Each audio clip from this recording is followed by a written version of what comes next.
येणाऱ्यांचे स्वागत करतात ती घराची दारे।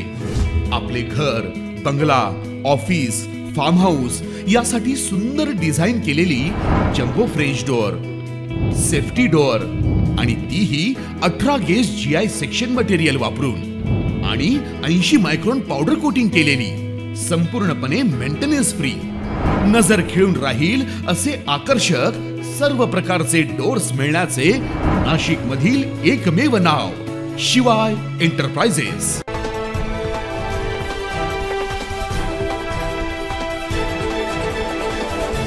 मे महिन्यातील उन्हाचा तडाखा आणि अवकाळी पावसाचा सामना करणाऱ्या महाराष्ट्रात यावर्षी मान्सूनचं आगमन 10 ते 12 जूनपर्यंत होण्याचा अंदाज हवामान विभागाकडून वर्तवण्यात आलाय।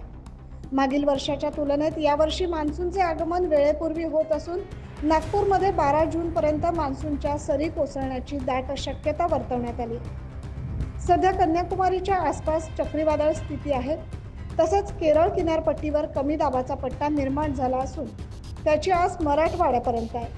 ही परिस्थिती मान्सूनच्या आगमनासाठी पूरक असल्याची माहिती हवामान विभागाकडून देण्यात आली।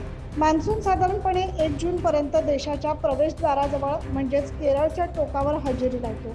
मात्र सध्या तयार झालेल्या परिस्थितीनुसार तो त्यापूर्वीच म्हणजे 27 ते 28 मे दरम्यान किनारपट्टीवर पोहोचण्याची शक्यता निर्माण झाली। त्यानंतर 10 ते 12 दिवसात तो अरबी समुद्रात व तिथून महाराष्ट्रात धडकेल असा अंदाज आहे। त्यामुळे कोकण, मध्य महाराष्ट्रात, मराठवाडा आणि विदर्भातील काही जिल्ह्यांमध्ये तुरळक ठिकाणी विजेच्या कडकडाटांसह हलक्या ते मध्यम पावसाची शक्यता वर्तवली जाते।